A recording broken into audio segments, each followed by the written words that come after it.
Greetings. I'm not doing this from my desk today. I'm actually doing it from the phone because I want to share some stuff with you guys regarding, well, if you're going to be self employed, I'm going to give basically 3 tips on things to do and not do. And the not do is going to take me a while to get through it. So we'll start with the to do. The first thing is that you should set up some kind of plan. I did that multiple times because I did a lot of things. For instance, I used to play piano and I would play at weddings. And so I would go talk to the people to see what the kind of music they wanted to have. Then I had to come home and rehearse. And, you know, I was fully employed by somebody else at this time. So I did weddings for, I'll say, maybe 14 years or so. The last time I did a wedding was in July of 1999, last wedding I ever did.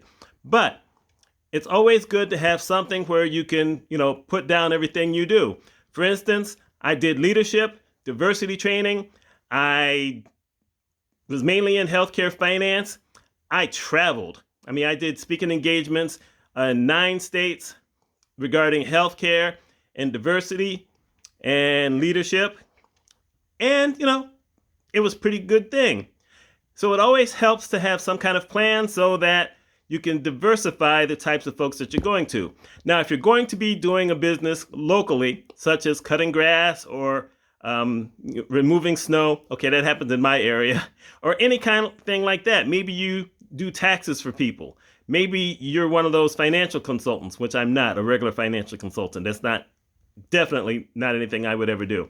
But you should always have some kind of plan, and it doesn't hurt to have at least 2 of the paper things, the tablets, so that you could write stuff down.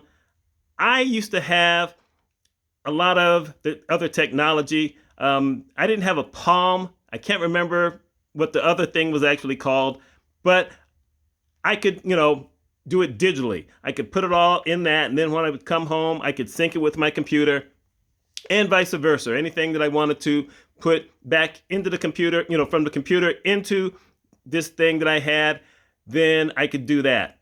So it worked out pretty well for a while. So that's the first thing. The second thing I'm going to make a recommendation to do is to do some research to see what kind of people might need your services. And if it's a big company or, type of company, then you need to see if the kind of things that you think you can help people with are the people who you want to reach out to. For instance, I didn't reach out to a lot of regular corporations to do the diversity and leadership training because, truthfully, I worked in hospitals my entire life. So I didn't really know how that worked everywhere else, but I knew that there were other people who were doing certain types of things. So I would contact them, they would give me some hints, and I would try to reach out. So I did some company things, but I did a lot of speaking in front of organizations, talking about that. So that actually turned out to be pretty cool, flying all over the country. It got tiring after a while, but still, it's nice to be able to speak to all kind of people all over the place. And, sometimes you run into people who aren't necessarily people you're going to like long term. You might not even like them while you're talking to them, but it pays, and, making sure that you're charging enough money so that you can live off it for a little while, but not overdoing it because, a lot of companies aren't going to be able to pay you the kind of money you're looking for if you're going to travel. If you're going to work in your own area, then you can reduce the price some. I did a couple of those things for $500 to, $700. I gave a presentation at Syracuse University. I got paid $1,500 for that. That's the best one that I ever made good money from. So it depends on what you're looking to do. It doesn't hurt to try to have something on the side, even if you're, employed somewhere else. Maybe you can find times where you can go speak to somebody or do certain things for those people on your off time. Now, here's the third one. And this one is going to take a longer time because I want to show you stuff. The last thing I'm going to tell you is to not overwhelm yourself. I bought tons of stuff and I've donated some of that stuff over the years and given it to, some other folks. I used to give certain things to my ex because it turned out during certain periods of time she was going to easily use it more than me. But I overextended. Now, some things are smart to do in a certain way, but some of that was kind of dumb. So I'm going to stand up and I'm going to show you some of the stuff that I have. And I'm going to start. Yes, I'm in the house. So what I'm going to start with is the file cabinet. So there's the file cabinet. Now, I didn't have to buy this because this was my dad's filing cabinet because he was working for Xerox at the time, and he would bring a lot of stuff home. And Dad passed away in, 2002, and then Mom gave it to me. And it's not as full as it used to be because I had to clear out a lot of stuff. I had taxes going all the way back to, well, I'll say 2003. I really needed to hire an accountant to do all that for me. Trust me on this one. Hire an accountant. Don't do it for yourself. I ended up having to pay the IRS close to $1,400 over the course of 2 years. I made a bunch of money, but I didn't know that you couldn't use one of those box things that people used to buy, like at places like Office Depot and Staples, when you make a certain amount of money way over the limit, and that was me. So anyway, that's a good thing to think about. The barbells used to belong to my ex. That's all I'm going with that. Now, I can turn this light off. So I can go back into the living room. I'm not sitting down again, but I want to share some things with you. One isn't really a business thing, but I'm going to use it because money off of it, which was my touring piano. So that's the touring piano. I got that back in, I think, what was it, 1987, 1988. And I had a regular piano in the first apartment I was living in, which was fine, but it was too big. It was too heavy. It was hard to move around. So this thing here was about 75 pounds. And back in the day, I could basically carry it with one arm. Stronger than I am now, that would be just a mess. But anyhow, that's the first thing. And over here, I had all kinds of things. I had a lot more than these, but I would buy a bunch of these things that looked kind of cool. And I could write all kind of notes all in it. This one here wasn't the same type of thing. I bought it. I used it for something different. But when I didn't need it anymore, then I ripped the stuff out. But I still had a whole bunch of pages, so I haven't gotten rid of that. This thing here, I am not any kind of artist. I've never been an artist. But it had a whole bunch of papers in it. So I could write different types of things. Sometimes when I'm doing a video and I'm, showing something like 1 to 5 things or 1 to 8 things or whatever, I can write it on here because it's big, and that always helps.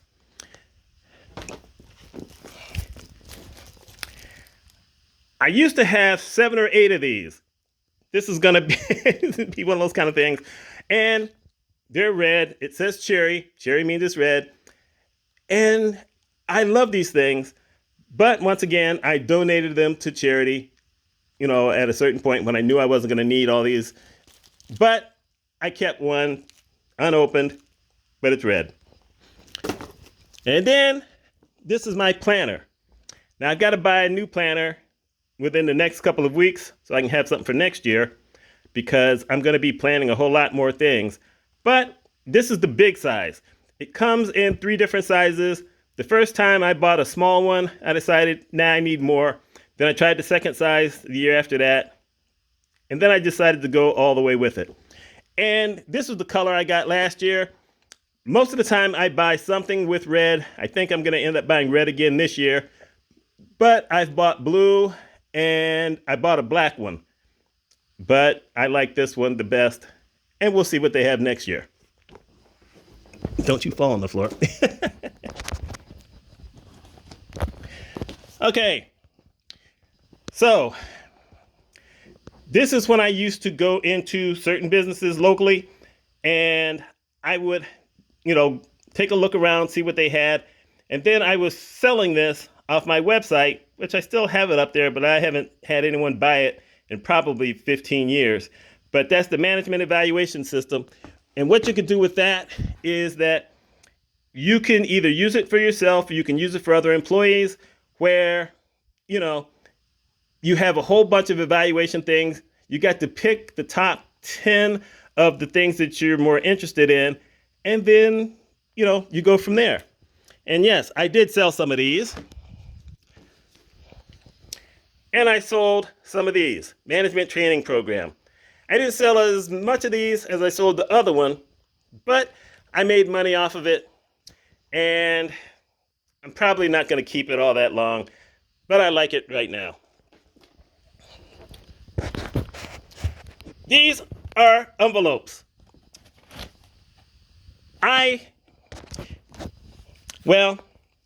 You couldn't really reach out to a whole bunch of companies back in the day and just send them emails.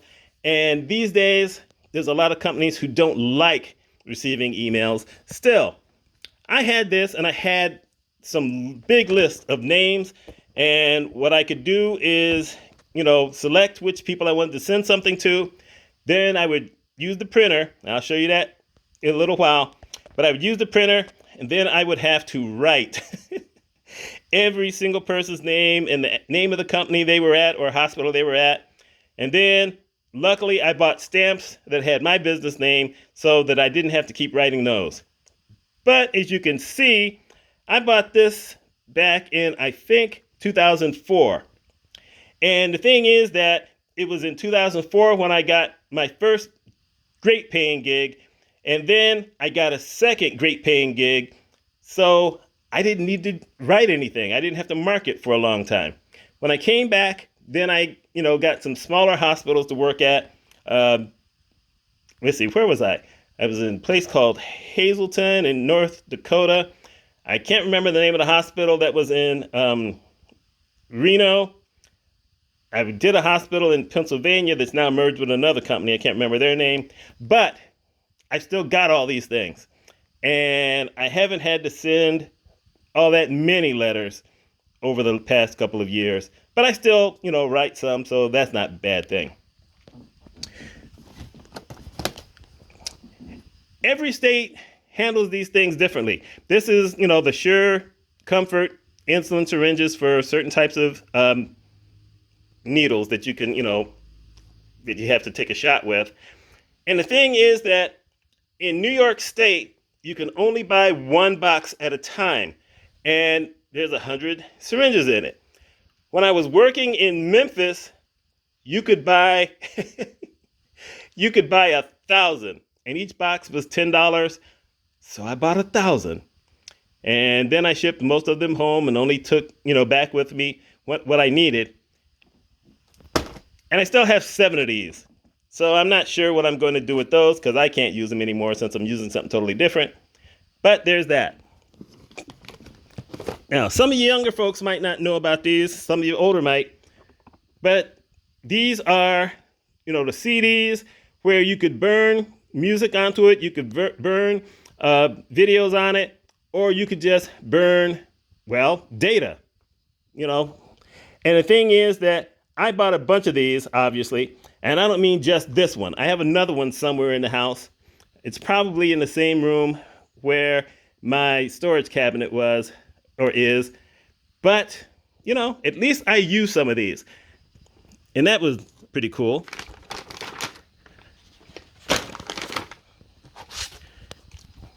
This was just another one. This was business services. So whenever I would go to networking events, I carried this with me so that I could show people the different types of things that I did.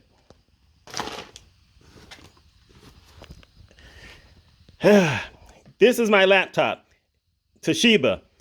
I bought this back in 2009, and I never bought another one after this because it was pretty, it worked out really well. I could take it, when I was traveling, I could use it for certain speaking events. It's huge.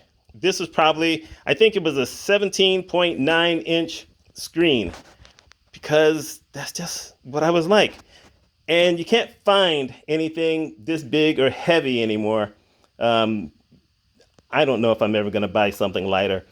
Maybe I will. We'll see. Here were all the medical journals.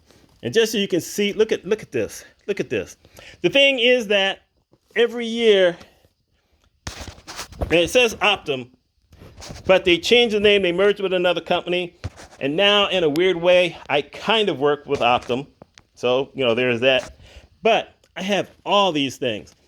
And this is what I used to use so that I could keep everything updated. So in case someone called me, asked me for some kind of help, or back in 2022, when I created a website, I used, the 2023, 22 and 23, so that I could keep up with it. I'm not buying any more of these. So those are probably going to go. But if you're in a certain, type of industry, probably it's always going to help to have something like that. Now, remember I was talking about the paper? Look how many of these I have. I bought a box of 10 of these. I still have, I'll say 6.5 of this. I don't know what I'm going to do with it. I can't see me just throwing it away. But I'm not sure if there's people who are using this anymore. So we'll have to think about it. The last thing I'm going to show you in this room is Western Digital, 2 terabytes. I actually have 3 of these because I had one of my older computers decide that it didn't want to play with me anymore. So I bought 3 so that I could put 2 internal into the computer, and then 1 I could leave on a desk in my office just for extra backup. The thing is that this one here probably has at least 1 terabyte of information on it. The other 2 aren't close to having that much, but that's okay because I don't download as much stuff as I used to. That just works out well. So I'm covered. And if I ever need to get to this one, then I turn off, the thing that you put these in, then I put one back in, and there you are. So there's that. And then going to the last room, and now we're in the bedroom, and I'm going to show you 3 different things, and we're going to see how this goes. Here we are. So instead of using a regular suitcase, I bought this, and it's big. And the thing is that it had rollers on it. So they were easy. This was very easy to move through the hotel, or not the hotel. Well, I'll say the hotel, but through the airports. Because sometimes I had to change upwards of 3 different flights to get somewhere. If the weather changed or if I was going across the country. Luckily, I didn't have to do that all the time. But if you're going to travel, it's best to have something like this. And my ex put this on here, and I don't know why she did it. And I haven't paid attention to figure out how to get it off, but I don't care right now. And then I had all these ties. There's more than 50 ties on here. Look at this thing. And if I was in the mood, I would put a battery in it, and then I could just push the button and let it turn all over. But I didn't do that. Now, you might wonder why I have 50 ties. Well, because I wanted a whole bunch of choices. I wanted a bunch of different colors. Some of these used to belong to my dad, so I, wanted to use some of those. For instance, this one here was one of Dad's ties. So I wasn't getting rid of that. But there's that. And now the last thing I'm going to share with you is my dress clothes. And I'm turning on the flashlight and just want to let you see how many shirts and pairs of pants. The pants are kind of hard to see, but I had about, I'll say 19 different shirts, most of them long sleeve, but not all of them. And I had 8 suit jackets. A couple of these are actually the full suits. So that was cool. And, not all of the jackets had pants. But, this is just what I did because I was traveling. Now, truth be told, if you're not going to travel, you probably only need 3 or 4 suits at best. Because, once again, I don't know who I'm going to give any of these things to. I'm thinking about downsizing, but then I have to figure out which ones I want to keep. I'm definitely keeping this one. Kind of cool. And I'm keeping the burgundy one. But we'll find out. Anyway, that's all I'm going to share for now. Like I said, I didn't do business training. I could have done that, but, I was already kind of spread too thin. It probably works best if you, like I said, if you were doing certain things all the time and you were making a lot of money from that, then that's a good thing to do. It was hard getting these healthcare gigs. It was hard, finding local businesses because a lot of them were, small businesses where maybe it was between 1 to 4 people. And, if you're not ready to spend that kind of money on something, it is hard to find those types of clients.